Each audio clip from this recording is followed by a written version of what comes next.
أعوذ بالله من الشيطان الرجيم. He keep refusing God from Satan. After that, we are his main targets. Doesn't care about the people who are out there drinking and gambling, drugging, disobeying God. Doesn't care about it. Doesn't bother them. But he's after us. God tells us so in the Quran. Says, I will set on the straight path, the right path. We keep refusing God from him. And we came in the name of God, most gracious, most merciful. Our teacher tonight started with Sabahi and his assistants of Dan, Ali, and Mir. No. And we started with Surah. 97. No, sorry. 95. Okay, I was just checking. No. I was just checking. Their assistants are on the wall. In his boat, he tells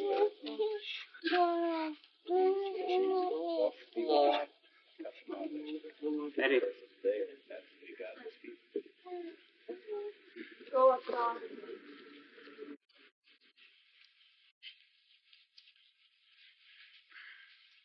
أعوذ بالله من الشيطان الرجيم. بسم الله الرحمن الرحيم. In the name of God, the most gracious, the most merciful. The surahs that we are covering tonight are, we start with 95, the fiqh, or a theme. It is consisted of 8 ayahs overall, and one of the short surahs of the latest parts of the Quran. When I was looking at this surah and the previous surahs that we covered, I realized that there are quite a few surahs that God starts with different things that He's swearing by them. And I tried to see what are those, and thus far they have covered up to Surah 93, which was the forenoon, which is the ones that God starts with by the forenoon and then by the night. And then I went back and tried to see what other surahs God has done this.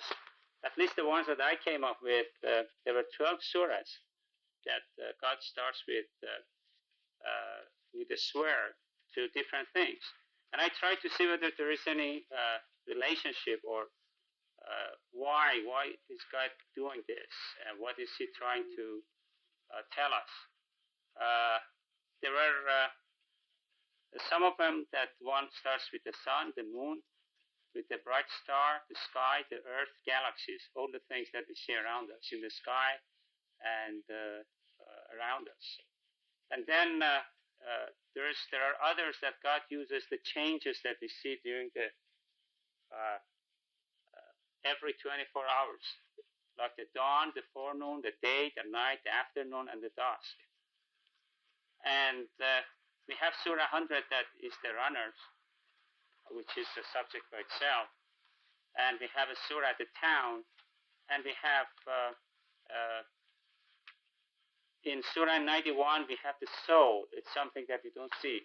The things that we had up to this point, these are the things that we see, and God is swearing by them. But by the soul, or even an odd, and promise day, and witness, these are the things that I found by a quick review of the latest parts of the surahs of the since Surah 81. And if you look at those surahs, the only surah that God has given a plant's name, and also starts with swearing by the fig and the olive, is this the only surah that they have. So there should be something significant, I guess, about these two plants that God is swearing to. And overall,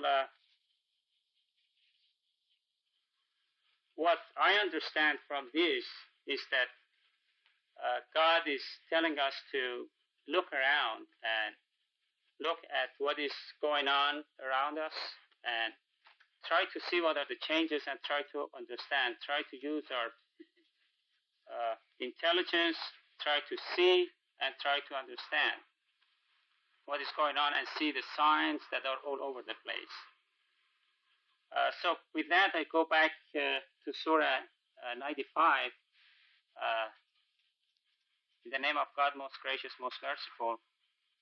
By the fig and the olive, by the Mount Sinai and his honored town, and dishonored town, sorry.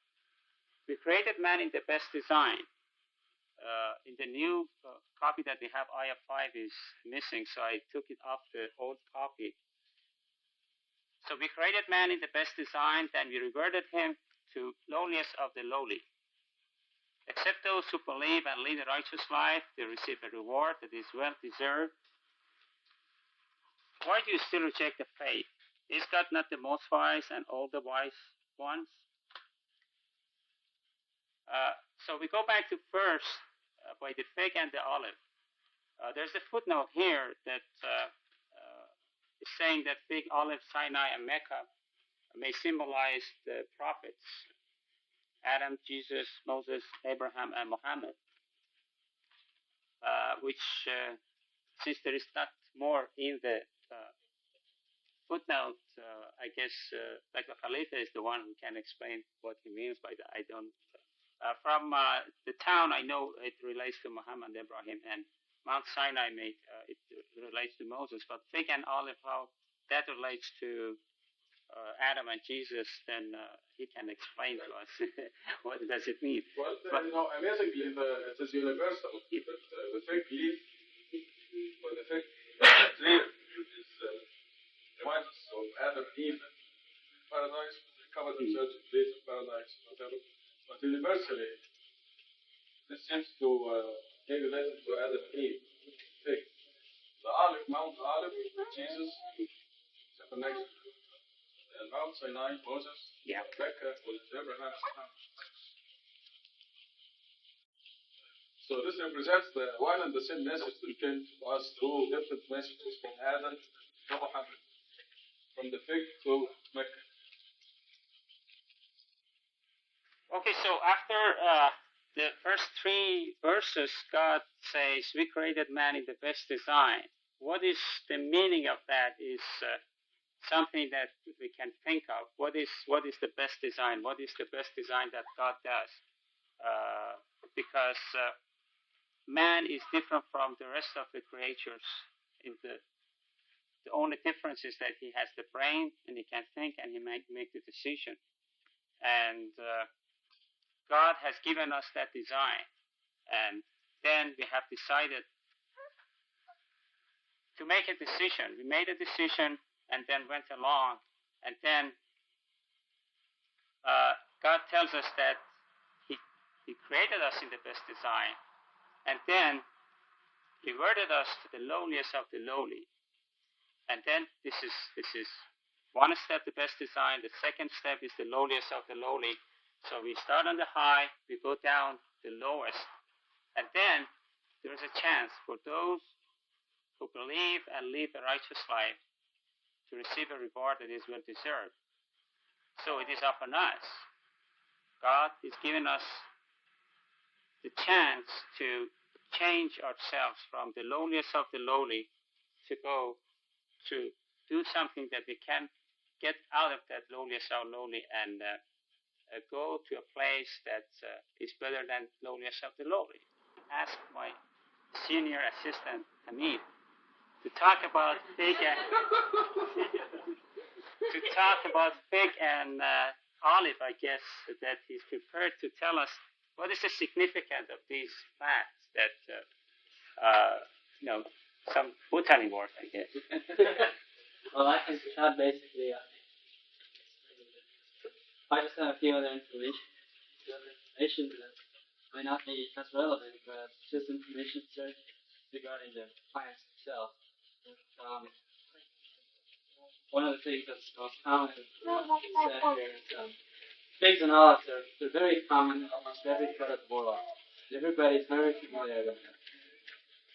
And they're both very good source of nutrition, especially figs.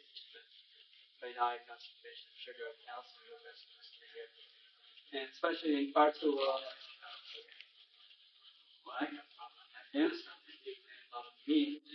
eat like green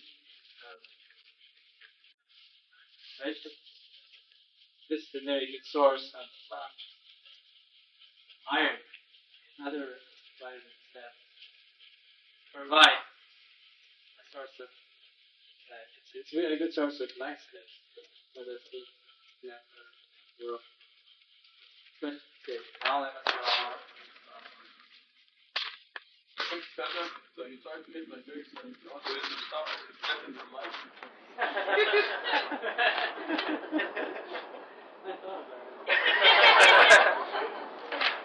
have a factory here, the sweetest pigs in the world. Right. We walked by and saw the produce, and you read his thoughts. You thought so. That's right. Every time I pass by, I see a painting right there. I have gone to that.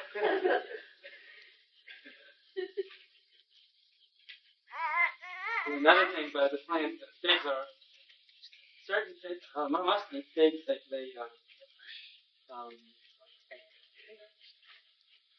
you get figs from this tree 2 times every year, twice a year. Olives every other year. Certain parts they don't even bloom 1 year. Actually, a very class. Places divided. Olives are when pollinated. They grow pollinated by a certain bug that they created within the tree. Does everybody know that the olive oil actually reduces in cholesterol? Because Unlike many other fats, all other fats increase with cholesterol. Olive oil actually reduces cholesterol. yes, olive oil contains a lot of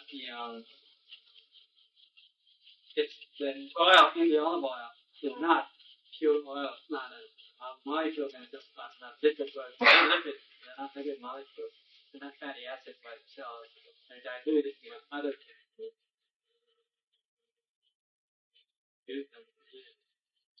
They all produce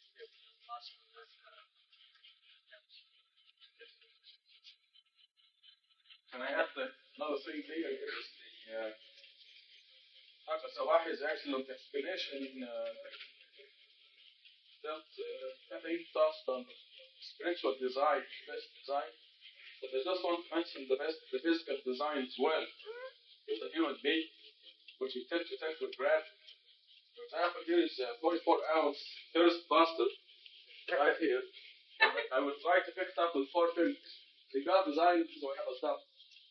So if I design with just 4 fingers, now watch me pick it up, right? How will you pick it up without this? So this is the physical design what God did. no way. Yeah. That's very awkward, isn't it? It's very difficult. You take it for granted that it's going like this. It'll have this thumb. Also, we took for granted that you walk on one leg. Did you know that? Huh? At any given moment, you're walking on one leg. Now, if you design something, you will not design it to walk on one leg. You're always on one leg. You don't realize that, but there's some little fluid in your ears that keeps your balance. Then it gets messed up. You can't walk. You don't think of that. We take it for granted. But you're always on one leg. When you're walking, you're always on one. And normally, if you think about it, when you design something yourself, you're not doing something to go on one leg. But this is the perfect design that God made for the human being. Yeah? Well, that's what I was going to say is that. I should have stopped him. Sorry about that. Something else. No, he took it out of my words.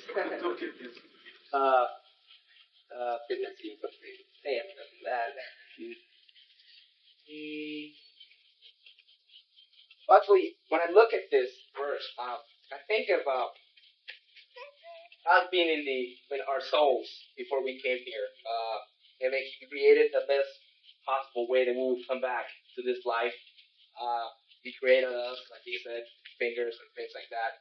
our soul, I don't know if this is true, will be this, basically it's low.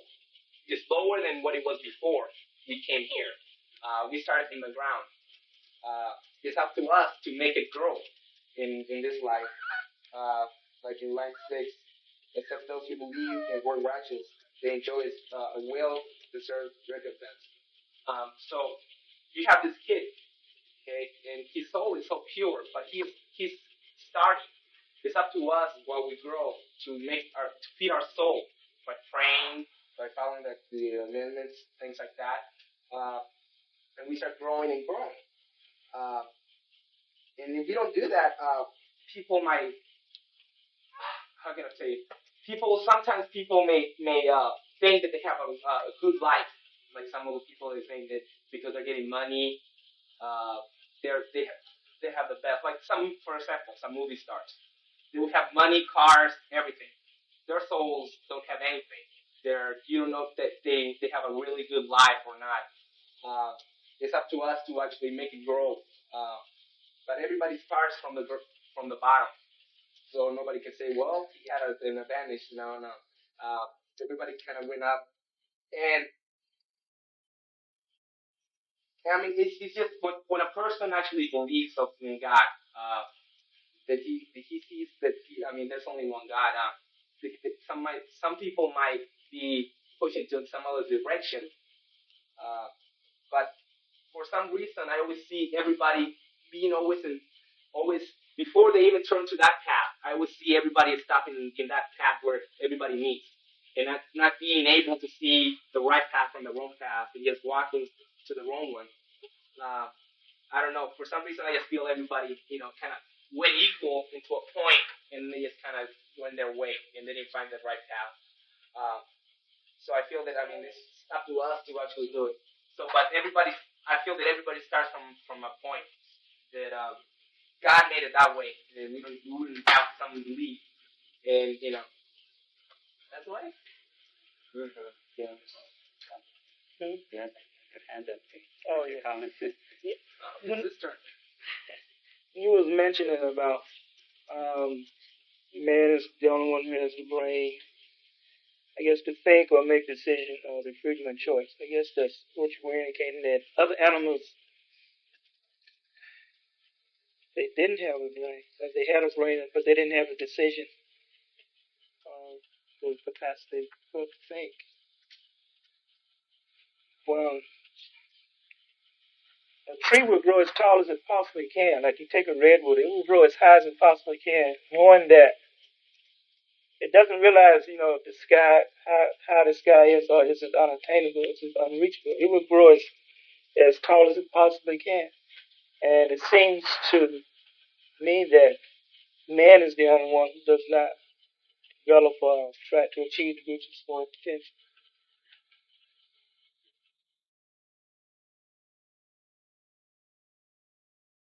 You had mentioned something about the olive and the fig trees.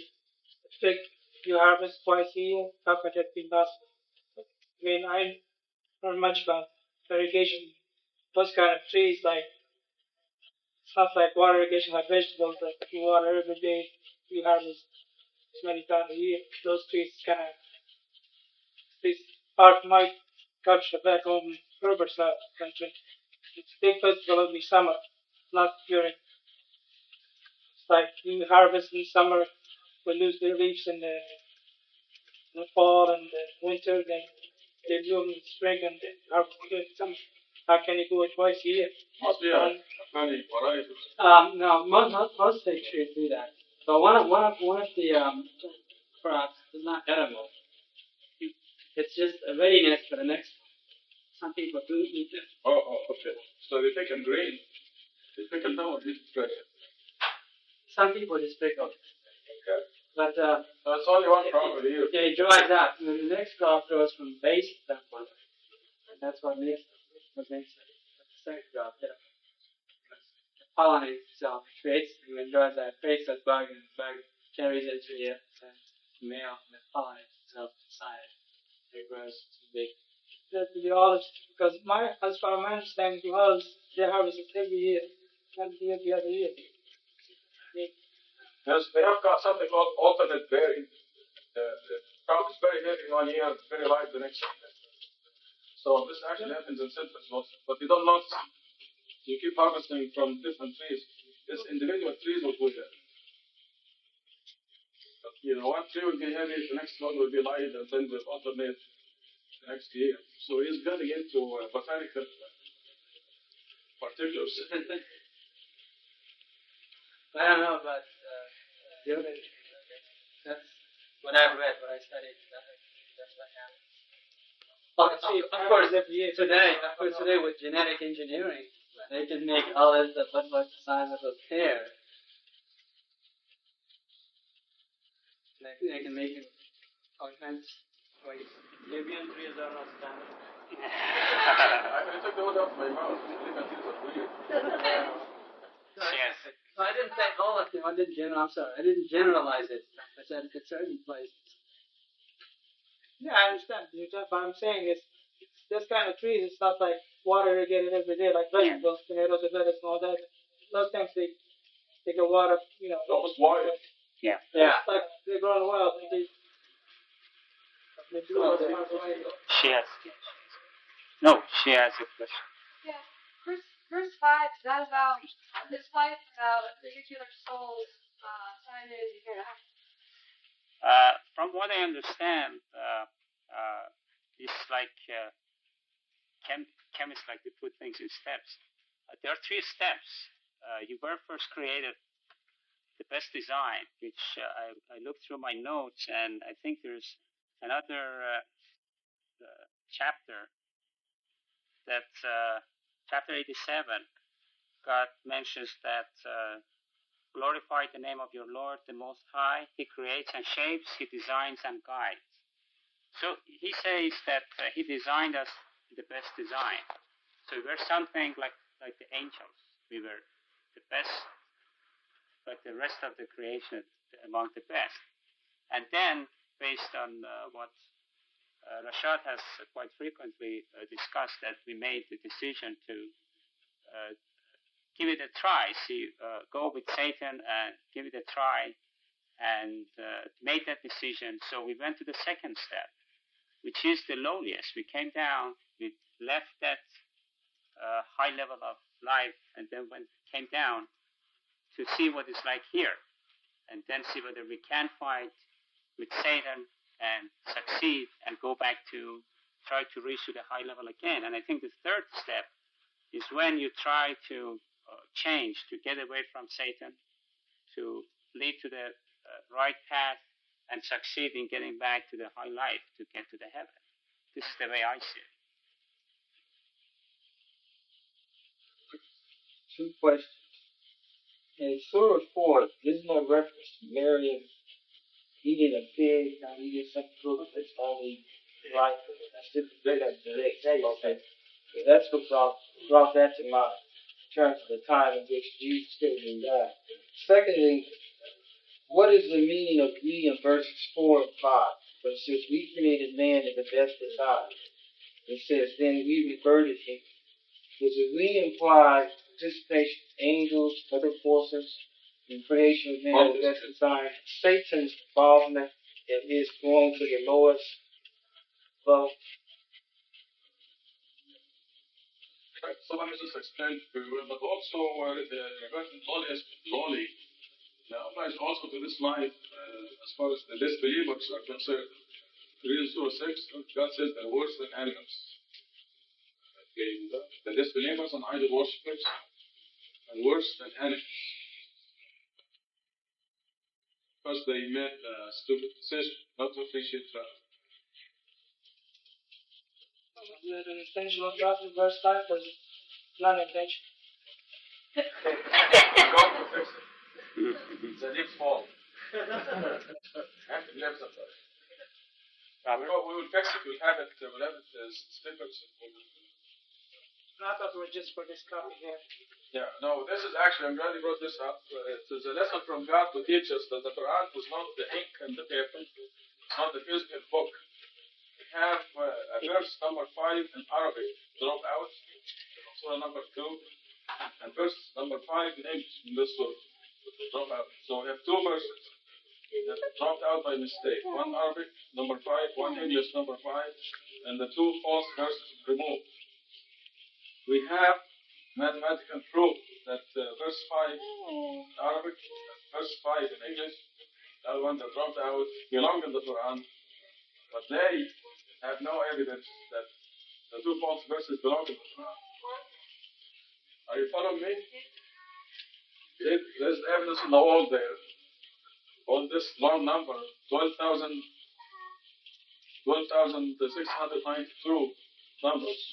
They include every verse in the Quran, but not the two false verses. That number is divisible by 19. If you include the two false verses, the whole thing collapses. You don't have anything. So as it is, we have a fantastic miracle now. So God is telling us that, remember that we are living in an age of books. See? This is probably a very primitive thing. That 100 years from now, they will laugh at us. They show movies, people looking in a book like this. Because 100 years from now, the people probably know books. So this is not the Quran. It's not the ink and the paper. When the Prophet Muhammad went to the highest heaven to receive the Quran, God didn't give him a book. Here is a book. The Quran is in the heart. And obviously God is making the point that because they say that also cannot enter this book, so how come the Quran has the two verses printed in? They forget that the Quran is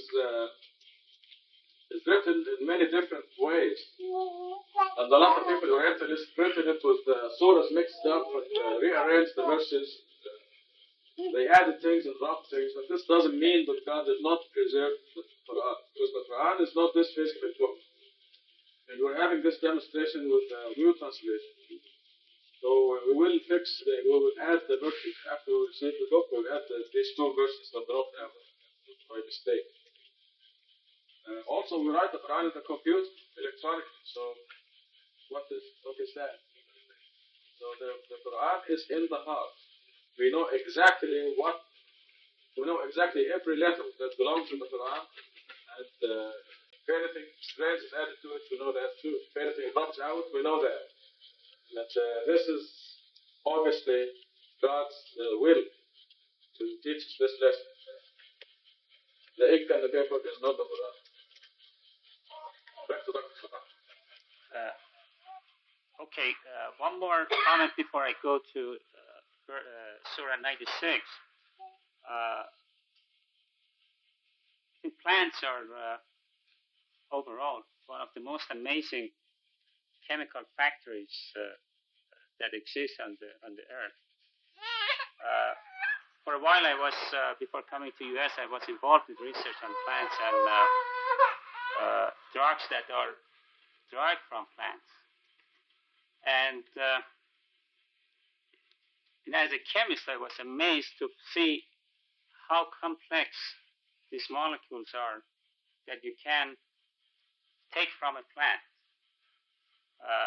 As an example that I can tell you now is that the most effective cancer research, or the most effective compounds or agents, if you call them, against cancer thus far are the ones who have origins from plant materials. And China is one of the leading countries in that respect because they invest a lot in natural products research. And recently there was a symposium.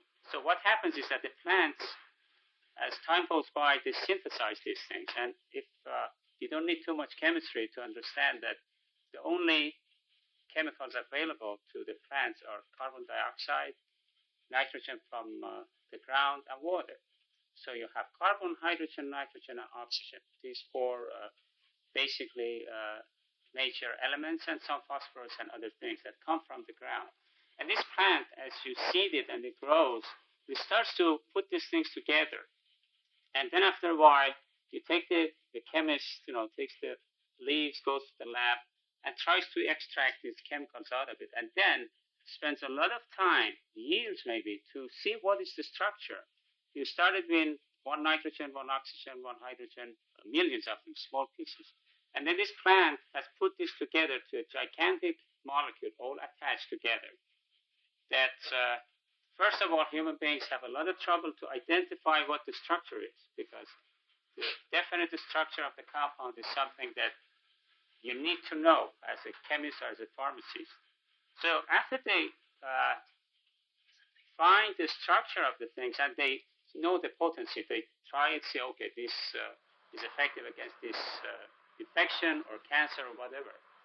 Then they want to make in bulk so that they can introduce it to the market and give it to people. So should they go and kill all the plants? No, the chemists come into play, say, okay, we are going to synthesize it, do the thing that the plant does slowly. It's designed to do it. And so they go in the lab and start it.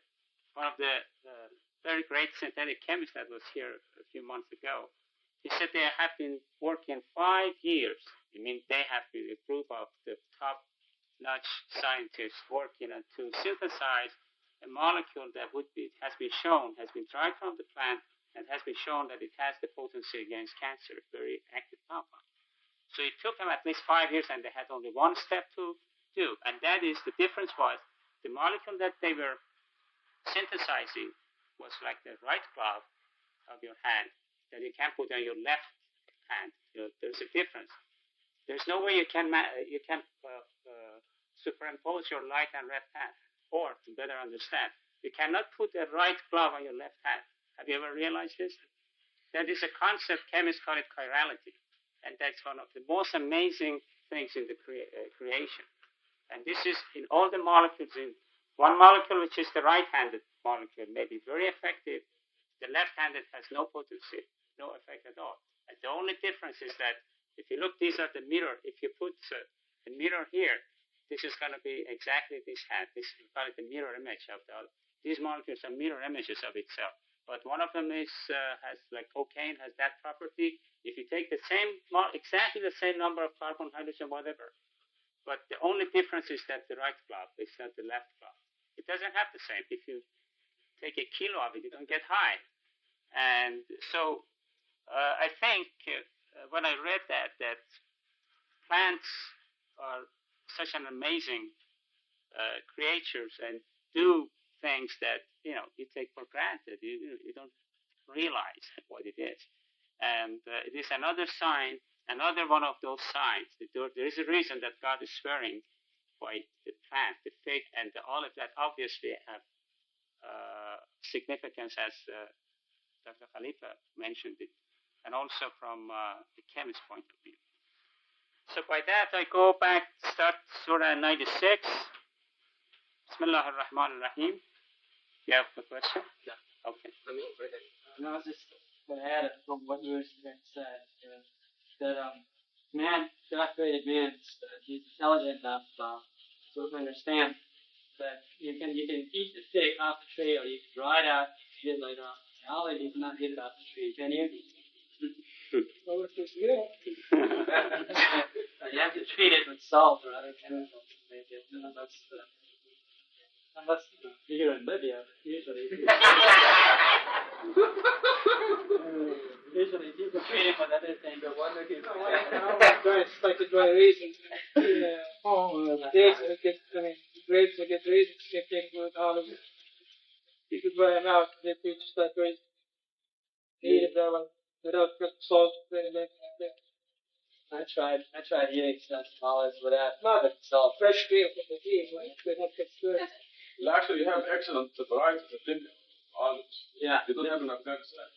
Libya. You have fantastic varieties of olives in Libya. Almost Spain. Hey, Robert, do you want to say something?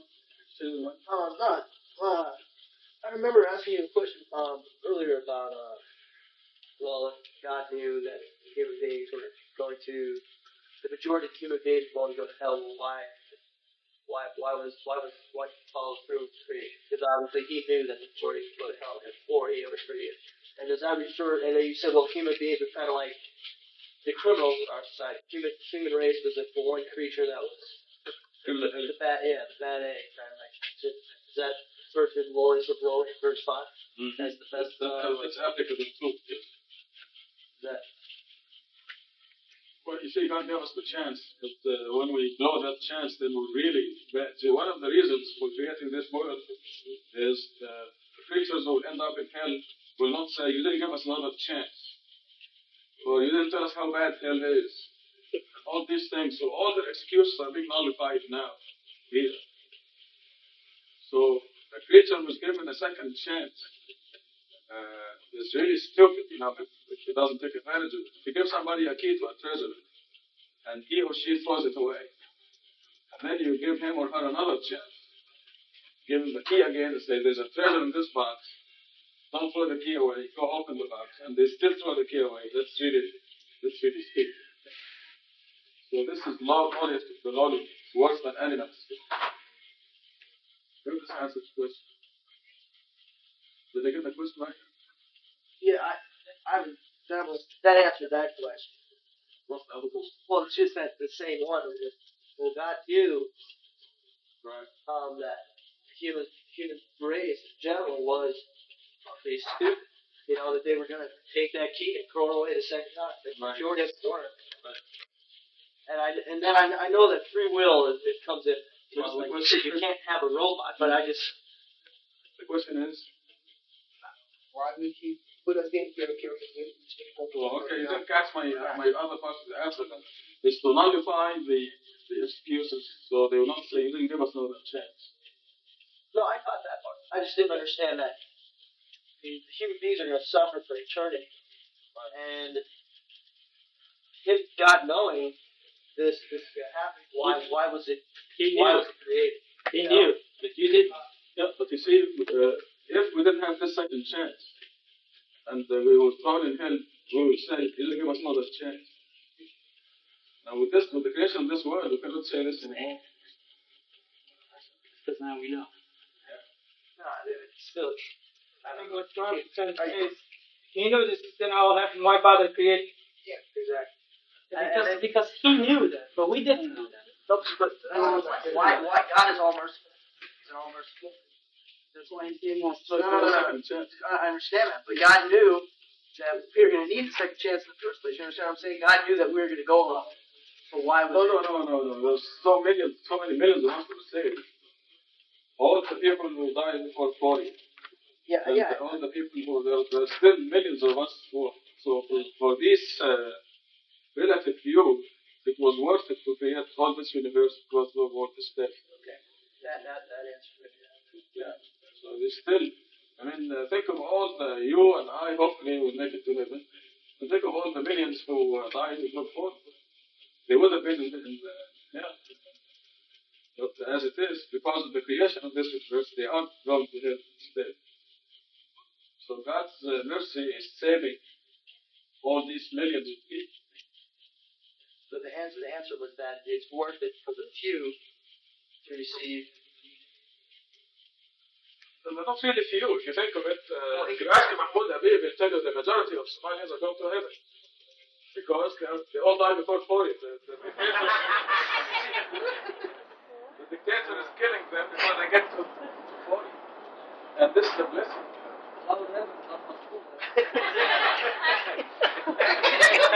Right. Yes. Related to God's mercy, all of us, everybody has great mercy to being here. Like, each one of us has, I can't explain it, but, there's like we do something, see someone, we're here to make our souls grow, we want to go right. And even a bad person that's in our life, they supposed to because that might help us, but everyone has a person. Has our own circumstances, yes. Being how we can, it's just that God created this. If we didn't come here, we couldn't grow anymore. We couldn't, God willing, we're going to get the Lord, like I say, but I just more to. And by His mercy, millions of us are being saved. So would have otherwise gone to heaven. So this seems to satisfy your other. Is that a good enough reason? That was the answer to the question one earlier was I was satisfied with the food. Okay, I have a question. When we were You can't ask questions. You have to answer questions. I mean, when everybody was over there before we came here, did everybody actually said, when God asked us, and we had in our little corner there, he asked us, do you believe in me or not? Did everybody say no or yes, or everybody say yes, and he knew that they were not satisfied with it? Well, we said we'd like to see a demonstration. Maybe Satan can do it. Oh, that's what some people say. Let me try to make an analogy to this situation. Let's say that God is on planet Mars. We were all up there. This was a whole galaxy, a whole planet. Then we made a mistake. And it's exactly what we did. So God said, okay, you guys, you're criminals. We made a mistake. I'm not going to send you to hell. I'm going to give you guys another chance. He put us all on a starship, send us out here, beamed us on planet Earth. He goes, okay, I'm going to give you this body for all of you, this number of years. Now I'm going to test you guys. And after you're done with this body, you dispose of this body, so you come back to me, and I'll look at what you've done. If those who redeem themselves will come back and join my kingdom, and those who don't want, we can go join the boss. Whatever boss. That's the old concept we used to discuss all the time. That a human being created to expose Satan is invalid or not. What's this again? The human being was created to expose Satan. No. Is it valid anymore? It's not. Okay. Was a good step.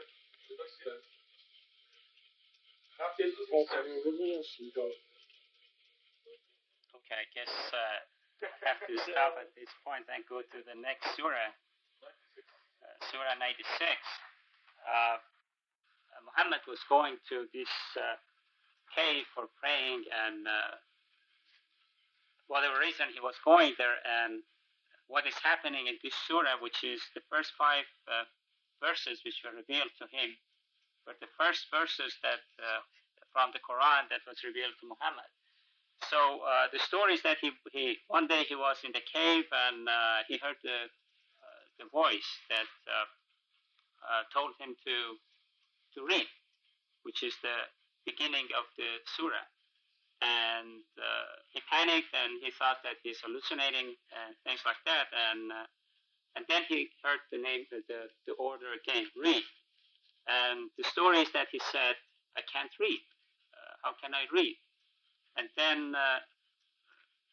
Gabriel told him, read in the name of your Lord who created. So that's the story that I read, and although I have heard it before, more or less the same, I don't know how true it is. But this is the story that I read in the book, that this is the way it happened to Muhammad, that Gabriel told him to read, and he said, I can't read. And he said, okay, read. Then I'll go to the surah now. In the name of God, most gracious, most merciful.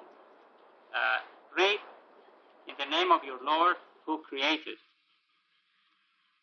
He created man from an embryo. Read, and your Lord, more exalted, teaches by means of the pen. He teaches man what he never knew.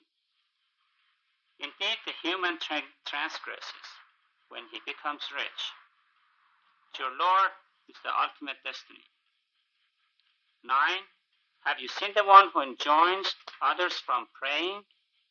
Is it not better for him to follow the guidance or advocate righteousness? 13. If he disbelieves and turns away, does he not realize that God sees? 15. Indeed, unless he refrains, we will take him by the forelock, the forelock that is disbelieving and sinful. Let him then call on his helpers. We will call the guardians of hell. You shall not obey him. You shall fall prostrate and draw near.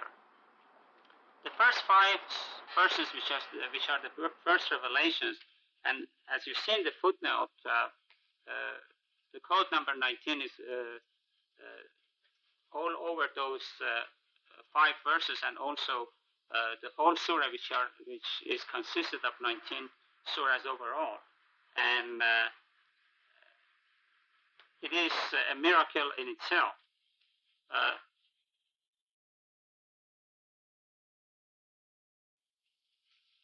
God tells Muhammad, read in the name of your Lord who created. He created man from an embryo. whatever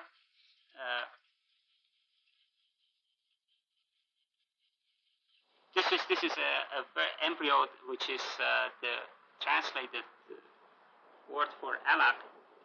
People have used this in different ways. The way everyone to his own understanding of maybe the universe, the biology, or whatever it was, or whatever help he got from God in understanding Quran, they have defined it or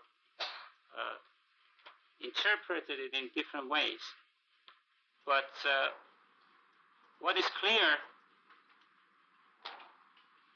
here, God is saying that read in the name of the one who created you and the whole universe. And he created man from an embryo, which I thought a lot about it. What does that really mean? The embryo, is that really the physical meaning of the formation of the embryo in an animal, human beings or any animal, that leads to creation of a human being or a new being, or it does refer to anything else? I couldn't come up with anything else unless we get something else from Rashad Khalifa. He's referring to Muhammad and us. If we limit this surah to the time, that's one problem that exists, is that since this was revealed to Muhammad, everyone tries to interpret the surah to exactly the same time and what God meant at the time. But since this is the book which is for all times, then at any time of history, that I think people can understand it in different ways. And if you stick with the facts that you knew 13 or 1400 years ago, or you didn't know a lot of things as science moved on, then you get yourself into trouble. But what it means is that God created a man from nothing, something that he knows how he does it, and from nothing that was nobody else can do the same thing that God is doing. And then in verses 3 to 5 is telling us and first Muhammad that read is teaching. God is teaching you by the means of the pen, and he teaches man what he never knew. I think if from these surahs up to this point, I came to the understanding that if we as Muslims have read Quran and thought about it a little bit more carefully, I think we should have been the leaders in science in the whole world, because there are so many facts, and God is giving us the light. Say, okay, look at the sky, look at the sun, look at the stars. One day sit outside and see how the whole thing changes, and think. But we kept saying that the world is flat. And then he tells us about the plants. He tells us about how beings are created. And he tells us that he's creating man from an embryo. So we took it as, okay, this is God said so don't worry about it. And then says, read, and your Lord more exalted, he teaches man what he never knew. So if you don't read, that's what I tell Ali all the time. Read your books, do your homework. If you don't read, you never know what's going on. But it is true that a very simple explanation, understanding of the ayahs that I have is that you start reading, God is going to help you and teach you. And also, God teaches by means of pen. It has some other, some other thing in it, that people who are dealing with pen have a very great responsibility. because those are the people who can have a great effect on a lot of people who read. So you can't write something that you can mislead. You can't write something that you can lead people. And I have seen that very clearly in the after revolution or before revolution, but as far as religion is concerned, after revolution, our country, and a simple thing, a simple one sentence or one paragraph, how that simple one written document can change the whole nation, change the whole affect the whole the life of the world. And that is another indication that God is teaching you by the means of the pen, and He teaches you what you never knew, but you have to be a little bit willing to put in a little bit hard work to work on it, and then God helps you. And I think I'll stop at these first 5 verses and let. Oh, he's so willing to go, so he didn't. Okay, go. Look at this, the embryo. I don't know if the other translation was like plot. Maybe it was right. I look at it, those 5 ones, and the whole thing is the embryo, the start. We were just a clot, an embryo, and we started in that. Look at that. He says that read in the name of your Lord who created. He's telling us that He created us. He created man from an embryo, from something. That's when we started. Read, and your Lord won't be exalted. Okay, indeed, He teaches by the means of the pen. Like those 5, actually, the way I look at it is the Quran. That we will start learning from God, from actually read. That's the first step that we take. The first time I actually came here, before I came here, my brother gave me a Quran. And I said, Hamid's apartment needs to be there. And my brother came here, and I was over there waiting for him. And I sat on the couch, and I started reading it. I felt like after that, I felt like myself, I was an embryo. I'm just something that I'm just starting. I started reading it, and I started seeing things that I never saw. That I always asked when I used to go to Catholic school, and I used to ask questions. They never actually answered. And they were there. So, I just felt like I was being born. Like I was being created right in then. For some reason, I just feel that those 5 will be for the Quran. A person needs to read. When a person reads it, and God wants him to be a believer, He will create him right in there into a believer. He's no longer a normal person. I will no longer a normal person. I feel like I'm something, that I'm here because of something. And I just feel that it's just the Quran of what he teaches us by the means of the pen. I don't know if 20 years from now that will be go be the same thing. That they can put in a computer and it will be in a computer. Right now everything is written down, and back then it was written down too. I don't know. It was before. So I think that's what it means. What the Quran said. The one reads it if one is born right then. That's what I think. Okay, mashallah. So let me ask you a question. Allah. Isn't it closer to the meaning of thought than embryo? Because when you say the embryo, I think that you're definitely jumping in about 5 stages. Because the very first thing is like the law, the rule. And that's thought. I don't know if you remember. You think the zygote, David? Okay, well, a zygote is still way before an embryo. Right. So the zygote is an embryo also. No, sir, I'm not sure because since He created man from an embryo. An embryo is way out. Like Dr. Sabahi, according to the Arabic here, is what would Allah basically? Well, I don't know Arabic, but I looked up the meanings of Allah. I think one of them is cloud. And not cloud. That's not an accurate word. The literal word means something that is hanging. Something that is stuck at the hang. Suspend?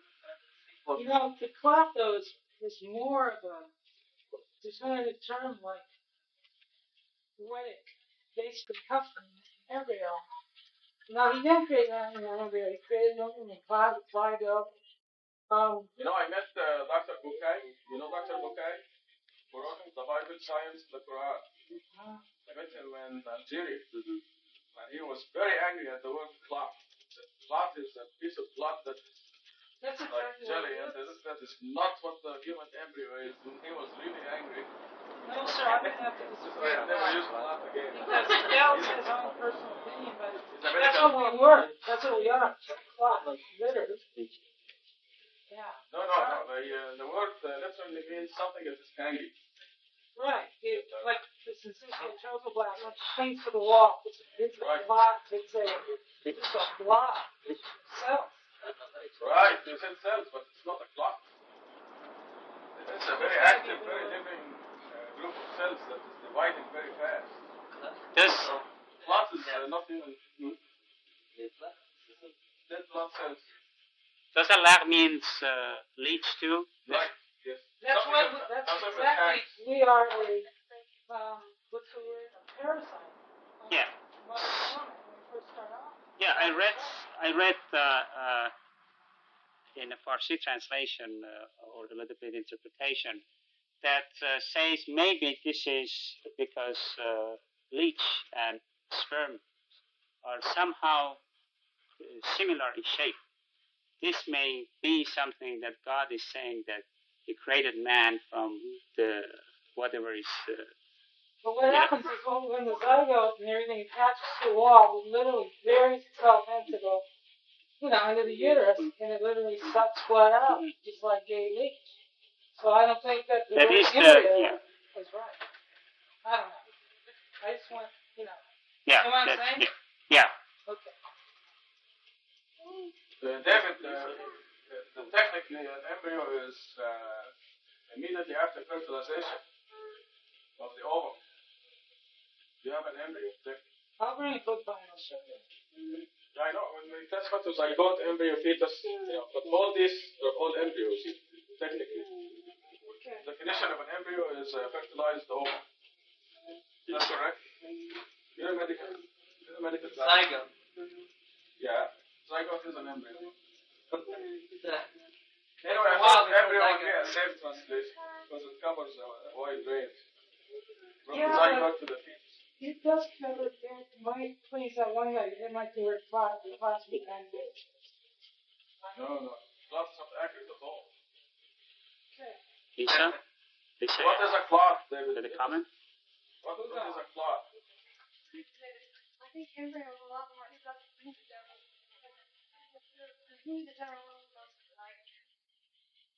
I'm not saying it's what zygote. Clot in embryo. Embryo, you know, in the living being, clot, like a clot, it might be. Yeah, Bukai was definitely very angry at the clot. See, I think maybe you're being swayed by his personal opinion, which really can't do it. Well, but you have to deal with a whole range of humans.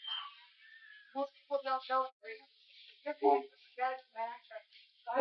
For me, for the way now, I think clot would be easier to understand because that's basically, that really to me gives more of a greatness to God. Coming from something clot, so leech. That's all about whatever. But you see, David, there are two things against the word clot. The first thing is clot is a dead object. Second is clot is not what the Arabic word is. Yeah. Not what the word says. My first translation, I was influenced by the general. I thought plot would be accurate, but it was not. Okay.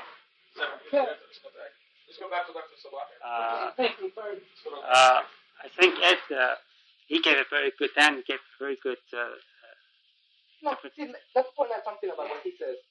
How come everybody's arguing about one word, one sentence? How come they don't look at the whole picture? Like the whole sentence. Everybody's always arguing about the translation, one word.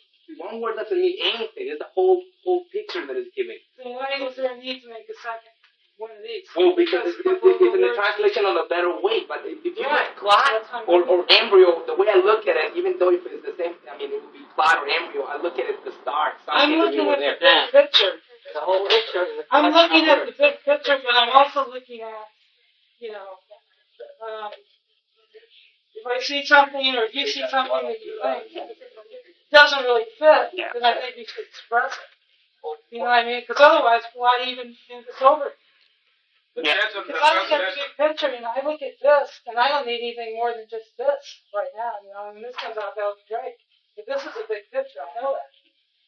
The change in translation reflects the growth of the translation. Yeah. The new translation now would be different from the one that you're going to get.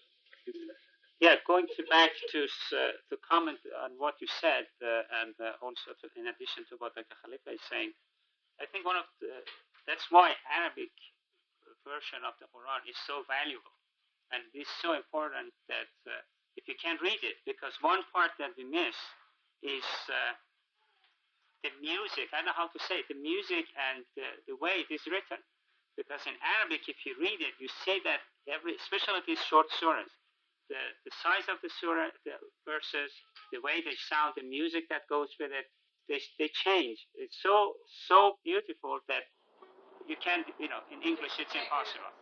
And that one word is another thing that makes it translation and things like that very difficult, as Dr. Khalifa mentioned. It's something that goes to perfection, from these discussions and maybe arguments, you just learn and move on, and maybe later on you find a better word for the thing. But as the Arabic word, it's very difficult to put it in one English word and say the same thing that it is said there. One thing that I wanted to add to Ali, are you volunteering to say something? He begged me not to call his name, but you want to? No. Okay, and another picture that you can get the first 5 verses reading the name of your Lord who created and creation, is that the whole creation is a book. You can look at it as a book. You don't have to be able to read what is written here, like being literate. You can see and read without moving your lips. You can see these things. So God is, that's what makes it so beautiful, that even for people who can't read, if you hear it, and then, or even if you don't hear it, if you are willing enough to look at the things that is God telling you, He's telling you that He created, and He created these things. So the whole creation is a big book, huge book out there that you can go, read it, and understanding. There are a lot of things that you read from science. That's what a lot of scientists do. They don't see a lot of things, but they read it, as you say in English, you read between the lines. I think the creation is something that you can read from between the lines if you are willing to, if you pay attention, if you accept the fact that, one night go out, look at the beautiful sky, if it's not monsoon season, and you can read it, and from a lot of other things that God is saying here. I'm going to move on. Verse 6 and 7, indeed the human transgresses when he becomes rich. Whenever human beings feel that they are rich in anything, not money, only money, you may feel that you're rich in a lot of other things. And then that's the time that you start worshiping yourself or your ego or whatever you have accomplished in the world. And that's the time that you start to transgress. You start to move away from God, forget God, and go to the wrong path. So if God is helping you to get rich, as I said, in any way that you can be rich, and then you have to be very careful, because as has been said repeatedly, that it is not you. It is your work. You are working hard. You are putting a lot of effort into it. But God is helping you to become richer in whatever you're doing. But be careful not to transgress. But God is saying that human beings, this is the nature of them. They just transgress. But He mentions in 8 that your Lord is the ultimate destiny. Don't forget. Whatever you get, whatever you accomplish, you have to finally die. You'll die, and they put you, depending on where you die, either put you in a coffin or they just put you on the ground and put a lot of dirt on you, and there you are, and you can't take anything with you down there. Then God is again reminding us, Have you seen the ones who enjoins others from praying? This is one of the very interesting two verses that comes together, and we see it very easily that there was a time that back in my country before revolution, praying was something that if you did was something out of civilization. You were old-fashioned. You believed in something which is not civilized, westernized, and things like that. And so people tend to say, "Why you pray? Pray if you wanted to pray, and at least if you wanted to pray publicly." It was something that a lot of people would tell you, would make fun of it. But then after revolution, it became a force. If you didn't pray, then you were in trouble. There were times that at 12 o'clock, they would ring the bell. Everyone's supposed to go to the mosque and pray, which was another problem, Whether you're praying for God or you're praying to show your boss that I'm a good Muslim because it had good effects on your salary or where you go from in the future. But God is asking you, have you seen those? Have you seen the one who enjoins others from praying? Is it not better for him to follow the guidance or advocate righteousness? Which is clearly, God is putting in question fashion. If he disbelieves and turns away, does he not realize that God sees? This is one thing that a lot of people don't realize. Or they may know it, but they try to look the other way. God again is warning us, giving us some warning and cautioning us. Don't you think that God sees all what you do, and either whatever you do is wrong, He sees it. And then in 15 it comes, God is getting tough. Says, indeed, unless he refrains, we will take him by the forelock that is disbelieving and sinful. Let him then call on his helpers. We'll call the guardians of hell. You shall not obey him, you shall fall prostrate and draw near. So, in these last 5 verses, God is telling us the story of the people who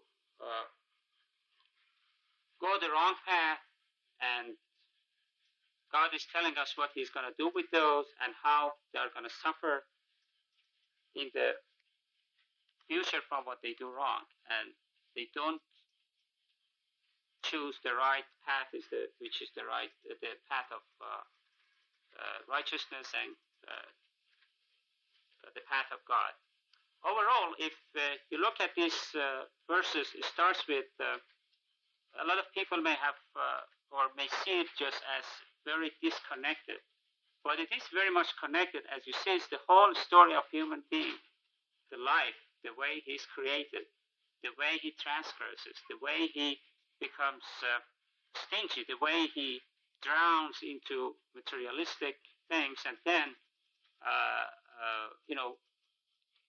goes away from God's path and becomes astray. And then God is warning us at the end of the surah that don't do this, do whatever is required of you to do, and don't follow the crowd, as has been said frequently, and try to stick with what is right, which is in the book, in Quran, and follow him only. Ameen. Do you have something? I'll add something. When he becomes rich, in line 7, to your Lord is the ultimate destiny. Those lines actually remind me what Rashad Khalifa keeps saying. That when you wake up every morning, after the day you actually think, what was the first thing? I mean, the thing that you most thought about during the day. If it is yourself, for some reason, humans tend to always look at themselves. When I came today, I missed work. Somebody's working for me right now. And they say, how come you come late from your breaks? How come you're always praying? How come you don't work and get money? That's much better for you. I said, well, you think that would be much better for yourself because you don't know what you're saying. But I think for me to be there praying, it will be much better for me. They always look at always the money themselves, always buying nice cars, buying nice clothes, even though they don't even know that they're like the poorest people in the world. I mean, people actually see that. And plus, when they see other people praying and things like that, they make fun of it.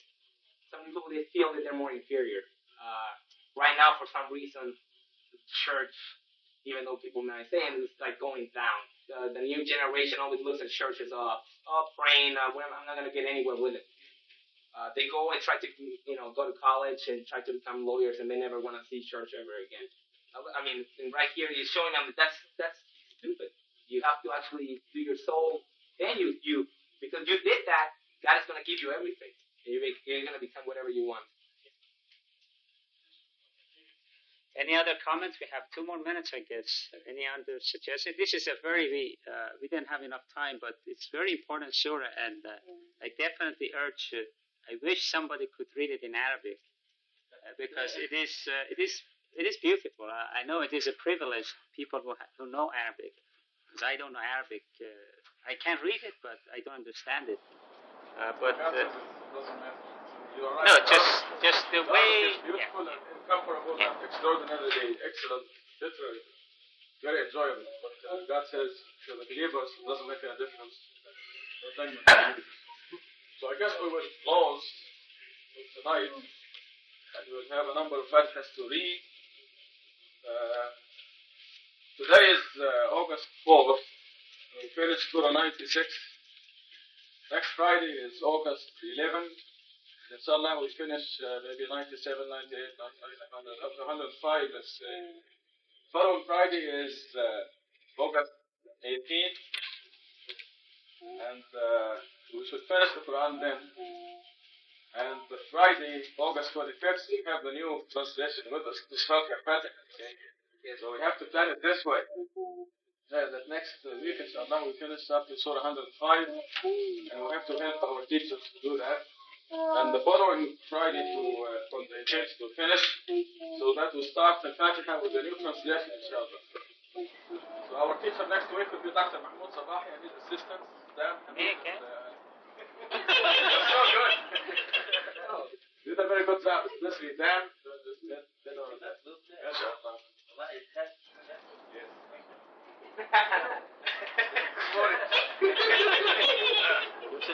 Gafari is an excellent teacher. By the way, he presented to you the chemical isomers.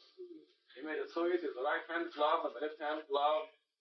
And chemistry, we talk about the D and the L isomers of the same compound. He made it so easy. He's a talented teacher, I can tell that. So inshallah, we'll make use of this talent more often. Philip? Dr. Khalifa, I would like to ask that we include my wife, Evelyn. I'm about to put her. She's, the birthday was the 31st of July. She's now traveling by herself, and by auto she has to go to Oregon to take care of some business. Wonderful. If we can keep her in our hearts. Inshallah. The 21st of July. 31st was her birthday. 31st of July. That's right. You have to tell us about this in Turkish. I know, I didn't. That's very close to your birthday. It is. Yeah. Oh. So. Okay, our teacher, don't worry. Yeah, We'll make use of talent more often. But Lori will be our teacher next week. Finish to Surah 105, and then Ahmed Rayan, inshallah, will be the following Friday to finish the from 106 to 114. Inshallah. We need to read the Fatiha for EB once a week. Now there, the only time to next twice there. Catherine, you forgot that your birthday is tomorrow. Is tomorrow? Monday is Catherine's birthday.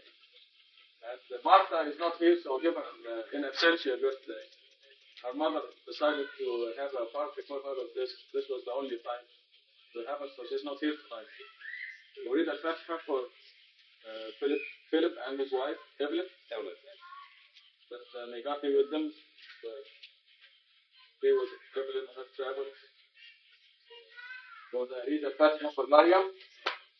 She wants to offer thanks to God and to her father for the blessings that he will overdue, and because of Pupak and Mariam, they're so sincere and God loves them, so shower them with His blessing. This will be a fatha of thanks. So for Ebi Abib, son of Mahmoud Abib, Linda Abib, and for Catherine, Colton, birthday, for Master's birthday, for Philip and Evelyn, for Mariam, return to God, for all of us, whatever your dearest wishes in your heart, you ask God and He will hear you. Al-Fatiha. Bismillahirrahmanirrahim. Alhamdulillahi Rabbil Alameen. Ar-Rahman Ar-Rahim. Maliki Yawmiddin.